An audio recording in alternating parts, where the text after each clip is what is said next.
Hi everyone, how's it going? Welcome to Fuel Power and welcome to my Renault Megane Classic.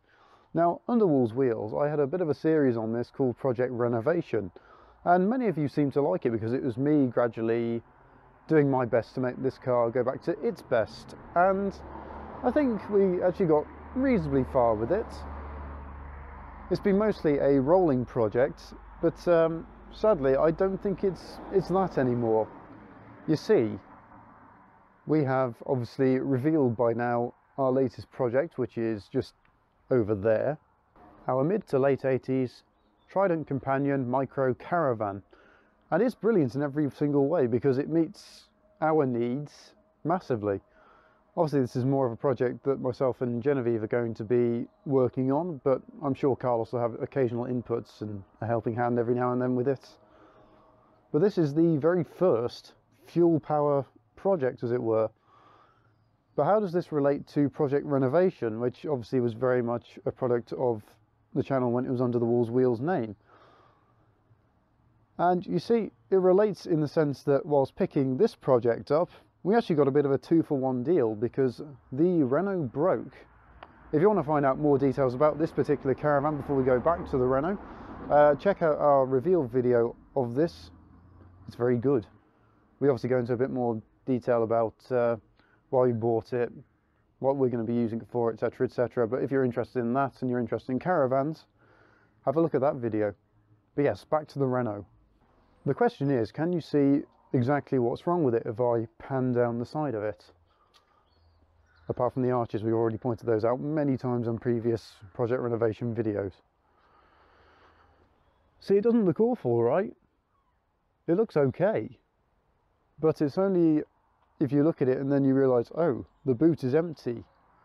So why does it look like it has a full boot load of stuff? And the answer is quite simple. Whilst towing the Trident Companion back home, or at least to our overnight stop, there was a rather large bang, and obviously you don't want to hear a rather large bang when you're on the move. And as it turns out, something on the rear suspension has broken, which not great, shall we say the least, which is why this video is going to be simply titled Bugger, or if YouTube doesn't like that, it'll be something else, but I don't know that as of filming this. But what it does mean is, essentially, this has gone from a rolling project to a bit of a, well, a static project, I guess. It's fully suspected that the torsion bar has gone on this, which, although not necessarily catastrophic, it's not good news because from speaking with my my mechanic when he did the brake squeal problem that was on the Fiat, which I revealed in the fleet update video at the end of the year, whilst having a chat with him, he said if it is a torsion bar, it's probably going to be easier to get yourself a new rear axle for the car than to actually just take it all out. It's probably going to be less costly labour wise and everything else, which is fine. I obviously appreciate an input like that because I'm not an expert when it comes to fixing up cars, in the same way that I'm not a doctor. I can't diagnose things for people. But if it is that, it does leave me with a bit of a problem because you see, the Renault Megane Classic in the UK is an exceptionally rare car, especially in Liberté guise, of which there are now only 2 road legal examples, this being one of them as it currently stands. But obviously it won't be driving anywhere with broken rear suspension because currently, if it is the torsion bar, it's just riding on the shock absorbers. And if they suddenly let go, because they are quite old themselves, they're about 10 or 11 years old when they were last replaced. So yeah, they were replaced back in 2011, and if they suddenly go on the way, that means we are essentially riding very low. I have myself a low rider, but I don't want myself a low rider. So what this video serves to do is basically just give a bit of an update on Project Renovation and the fact that it's unlikely that anything is going to happen to this car anytime soon necessarily, because as I say, for the reasons that I've already stated, it's quite difficult to get parts for these cars now because they are incredibly rare. That being said, they're still quite popular over in other European countries such as France and Spain, and Eastern Europe such as Poland. At least as far as I know. Obviously I've not been to go and check that sort of scene out myself, but as far as I'm aware there's still quite popular cars out in those general areas. So if I have to get new parts for it, I might have to look abroad, in which case it's going to take a bit of time to get things. But then on the other side of things, what we do have here is a 23-year-old car, and if I'm going to suddenly spend a lot of money on getting bits for it, it may not be economical to repair in the eyes of many, which obviously leaves a bit of a conundrum. You see, when towing the Trident with this, the Trident only weighs about 200 kilo, and I would say, just off the top of my head, it only had probably about 100 kilos worth of stuff in the boot. It really wasn't going anything more than it's capable of. In the handbook it says it's capable of towing up to 575 kilos of unbraked weight behind it, including stuff in the boot and 4 passengers. So it wasn't like I was pushing it. It's just, I think, 23 years of road salt and daily use finally caught up to it, basically. Obviously behind it we got the trailer, which is currently sitting on my Mini's old wheels because I needed the 10-inch wheels for the caravan in case I had any punctures, just again to get that home. Luckily I didn't on that journey. But yes, really kind of stuck trying to think what I'm going to do with this now, because as I've mentioned, if I have to buy a new axle it's going to be quite costly and is all going to take time. So decisions. Although right now this obviously is not going to be going anywhere at all. It's not going to be driving on the road, at least until I get things fixed or a plan in place. Exciting times. If I was to put it into relative terms about the future of this car, I really like it. Love this car. Obviously it was my very first car. It was the first car that gave me freedom to drive on the roads, and I absolutely love it. The only way I can sort of relate it to anything that is quite well known is Richard Hammond's relationship with Oliver the Opel Cadet, which he took across Botswana. Okay, I haven't taken this car across Botswana. The furthest I think I've driven it, if memory serves rightly, is either to York on a holiday or to Fishguard in Wales. And both those were incredibly exciting, and both times they proved lots of people around me wrong in that the Renault was actually capable of doing longer journeys. And mechanically it still is. It still starts up, you can still move it forwards and backwards, and I don't have any problems with moving it around on the driveway just to keep the battery happy and just keep the brakes all loose right at this minute. But obviously I'm not going to be taking it out on the road because of that suspension issue. But yes, I really like this car. I really want to keep it, but obviously if the costs add up too much, and it actually pains me to say this, but it might well be the end of the road for this car. And that would be sad, because I hoped to actually take this on a very long road trip one day. Maybe not this year, maybe not next year, but at some point I hope to take it on a long road trip with even the Trident in tow. Me and Genevieve on the way back from Wales, where we picked this, picked the Trident up from, actually discussed all these road trips and ideas we had. So suddenly to have that disappointment, not great. I mean, I will say, okay, it's a bit rubbish that it's broken, but at least it only broke about 10 minutes away from our overnight halt. We could have been stranded in the middle of nowhere about 2, 3 hours, 1 hour, whatever, away from wherever we were going to be going to. So at least it only broke 10 minutes away, and at the time it didn't feel like anything was wrong, because obviously you had the weight of the caravan on the back and the boot and everything else, and it still drove okay. But once we got it to our overnight halt, parked it up, and we had a look the next morning, low suspension, thought, yeah, okay, maybe not drive this another few hundred miles back home to the south.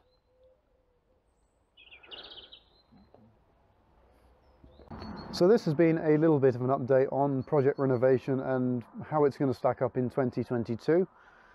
Obviously, this is not how I saw Project Renaultvation going. In all honesty, I've been saying for ages about getting the arches done on it. I had actually put somewhat of a plan provisionally in place for this car, and right at this minute that's all gone to pot basically. It might be fixed, It might not be, it just depends on the cost, because I am not a massively wealthy man, believe it or not. Yes, I have just bought a caravan, and arguably the money I spent on that would have probably gone towards fixing that, but then if that hadn't been going up to Wales to pick up a caravan, it wouldn't have broken. So it's a catch-22. But either way, we've now got the Project Trident, and we've now got a 2-for-1 deal with a broken Renault as well. So all is interesting in the world of fuel power, always. But yes, I don't really want to get rid of it, as I've said, but we shall see what happens with that. As of this moment, in the next few days, I've got my mechanic coming along with his low loader to come and pick it up and take it to his workshop and have a proper look over it for me.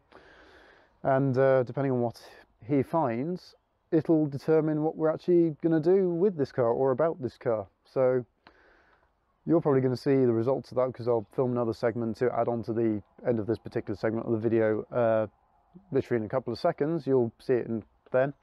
But for me, it's still another few days of waiting. So yes, the waiting's killing me.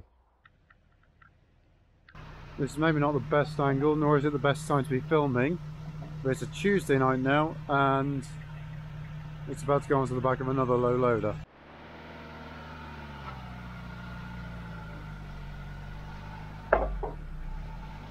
Keep going, come on little Renault, you can do it.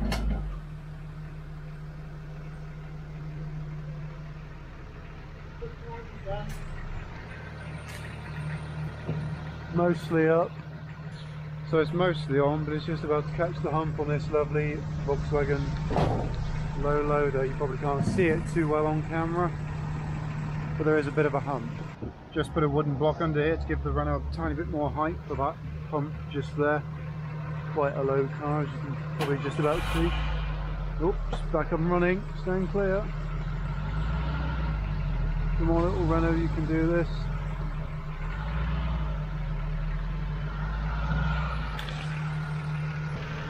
So my mechanic friend is trying not to hit this lovely bumper on here, understandably. But she's on. The little wooden shocks did their job. The ones I usually use for lifting the Mini up when I want to get the trolley jack under it. All the lights going on, but she is now on the back of the low loader, all ratcheted down, ready to head off and be inspected to find out actually what broke. I still think it's torsion bar, but I'll just have an answer within the next couple of days, maybe even tomorrow, who knows. And then after that, we shall have to see what will happen, because right now, as I said early on in this video, I'm really not sure. At least under here you can have somewhat of a good look underneath. Actually, for a 23-year-old car, it's not bad under here, really. The tow bar's had some rough treatment lately with all these low loaders, but needs must, as does the tow bar itself. Bit of rust there. There we go, a bit clearer. But something in there is broken, and personally I'm not sure what, because I'm not a professional mechanic. This is why she's going away for a little bit to find out. And she's about to depart on the back of a low loader. In a way, it's kind of like sending an elderly relative off to hospital. You feel sad about it, but at the same time, it's the right place. So we shall see in a few days what the future holds for it. Chugga, chugga, chugga. Bye bye. Hello viewers, since last time you saw this car on the back of a low loader, it has been now a week and a couple of days. Today is actually Thursday the 27th of January 2022, without trying to sound too much like Joseph Lloyd. But just for sake of reference with this, you're watching this on Friday the 28th, literally the day after this, so still quite raw. And basically what's happened is it's been evaluated, and what's happened is, I was right, it's torsion bar related, hence why she's sitting so low like a lowrider. But the torsion bar splines supposedly have gone, which obviously has meant the rear suspension's collapsed. It is literally just sitting on its rear shocks at the minute. As far as I know, all the mounting points for the suspension is all okay. Everything else is fine, it's literally just those splines that are gone, and supposedly the way to fix that is to get a new rear axle for it, which is actually quite possible. I could get one. Although these cars are not common in the UK at all anymore, they're still quite popular in Eastern European countries and Spain, France, Portugal, that sort of area. So it might be worthwhile trying to source one from there, but the problem is with that is it's really not financially worth it for this car. It's a 23-year-old car. It's got rusty arches, as you can quite clearly see on camera, and I really don't know whether it's worth keeping at the minute. I'd love to keep it. I have so many memories with it, very sentimental, especially given that I grew up with this car. Basically this car arrived when I was about 2 years old, so it's really, as far as I can remember back, we've had it. It's always been there. It's felt weird the last week or so without it on the drive, I have to say, but needs must. I'm left with three options with this car basically. Option one is to put it into storage and maybe try and fix it up later. If you could hear that burbling away in the Ferrari in the background, it was a Ferrari. But yes, option one is to store it and gain some funds, save up, fix it later on. Option two is to sell it on to a budding Renault enthusiast, which I doubt there are many for these cars, and if there are any, they're unlikely to restore it. They'll more likely just part it out for any hatchbacks, because I believe the doors are all that are the same. The doors are still good, by the way, despite one large scratch inside. That's quite a nice lighting on the car. And option three is to scrap it, which is my least preferred option, but arguably it's the most logical one financially. I did put a little thing up on Twitter not long ago saying what should I do, because this is the problem, and you might be able to get a look underneath. I don't know how dark it is under there, it might be quite a bit. I haven't got a torch with me. Really don't want to scrap it. Love this car to pieces. First car I ever had, as I've mentioned already. It's been in the family since I was about 2, so it's always been there. And basically saying to scrap it is like, I don't know how to describe it. I feel very sentimental over these things, especially with all the memories we've had, such as going on holiday in this car and the rear shock absorbers breaking, which that was interesting. So fairly similar thing, but also quite different, because at least shock absorbers are fairly quick to fix, whereas getting a rear axle isn't. But yes, I put a thing up on Twitter about this and asked for people's opinions. Weird Car Twitter, hashtag Weird Car Twitter even. Lovely bunch of people, but the majority voted, I guess, even though it wasn't really a vote. Majority of people said I should do one thing. So Twitter's had their say. I'm not going to say what that one thing was for the sake of keeping bias and everything else out of it for this video, because I'd like to like you to let me know what you think you should do or I should do. I don't know how to word at the minute. My head's in a bit of a messy space because of this at the minute, really. I don't want to get rid of it. Logically I should. Let me know in the comments below, if you were in my shoes, what would you do? There we go, we got there in the end. So remember, with those, option one is store it and try and fix it up later, or even potentially part it out. Option two is to sell it on to somebody else who might fix it or part it out themselves. I seriously doubt that would happen. And option three is just to scrap it, cut my losses, say goodbye. Which in a way, it kind of feels like that's exactly what's happening, because I've just gone around taking everything else out of it, and it almost does feel like goodbye, even if it isn't. Oh, I've left my screwdriver in there. I've literally just finished taking everything out of the car, as you can see in this box just down here. Stereo, JVC unit, amplifier, speakers, everything worth something to me at least. But yes, it kind of feels like goodbye for this car, but it doesn't have to be. But right now I don't know what to do. Ooh, there's a tasty Rover in the background, but I'm not going to show, because privacy and security reasons. This is quite a busy estate here with quite a lot of valuable cars around me. This is arguably the least valuable car here, so I'd rather not show off too much of it if I can. BS memories on this, such as fitting that badge on it, putting this, which is actually designed for a Mini by a company called Magnatags, which no longer exists, which had quite a well-known van in the Mini scene. Installing the stereo and the amplifier, putting these stickers on because of the YouTube channel you're watching now as it was back then. Installing the speakers in the rear when I had such a, not a tears I guess, but I can open the door, it's unlocked, isn't it? I'm being stupid. But yeah, cutting holes in this where I went, oh god, do I really want to do this? But then I just decided, absolutely, just go for it. You're not going to get this much fun anyway if you don't, so that's what I did.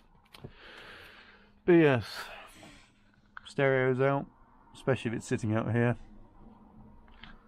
Good times. But as things stand, needs a new rear axle. Probably going to cost a few hundred to repair. Not worth it at all financially, given the age of the car and everything else. But personally, I'm thinking it's worth it to me. I've got my GoPro mounts and all that up there, just ready to come off. Very much dead because I've disconnected the battery. This is a fun view. I feel sad. This feels like the last time I'm going to see this car. Yes, anyway, I think I've rambled on enough. Let me know what you would do down in the comments below. Would you keep it? Would you, try and fix it up later on? Sell it, or would you just scrap it? I don't want to. I feel sentimental. I feel very sad. Without trying to sound too macho and tough, I very rarely get tears at all. And this has actually brought me nearly to tears. Not quite, but nearly. A few times. You can probably tell by the tone of my voice. I hate this. I really do. So instead of ending this video on a very cheery farewell like I usually do, it's going to end on a sad and solemn one, I guess. Don't know what's going to happen. Got a week to decide. Let's see what happens. Either way, Pogo is going to make a very good daily. I mean, already has been. Going to add a tow bar to it. I'm sorry, Fiat Panda fans, but needs must. Yeah. Going to be towing the caravan with it and the trailer and everything else, because even if I do store it, it's not going to be back on the road for some time. Not until I can get a new axle, if that's what I do. I don't know. But yes, I've waffled on enough about this car. Let me know down in the comments below what you'd do. You said probably for about the 4th, 5th time already. And yeah, until the next video, for now, I shall add one thing. This all came about when towing the caravan. I will say I love the caravan. The caravan's brilliant in every single way, and I do not blame it at all for what's happened with this car. I think it was going to happen anyway, regardless whether I was just driving along in it or whether I was putting the trailer with it, because age, wear and tear, metal weaknesses and all that other stuff, I'm sure you know what I'm trying to say, but yes, that's all played a part in this, and I think just towing the caravan happened to be the day it decided to go. But yes, anyway, I've rambled on enough. Thanks for watching. I'll maybe try and give an update on this car when I know what's happening with it. So until then, or at least until the next video, whenever that may be, I shall say farewell, but not happily. I'm going to end this video with a picture actually of the car, with probably the favourite photo I've ever taken of this car, so yeah, enjoy that.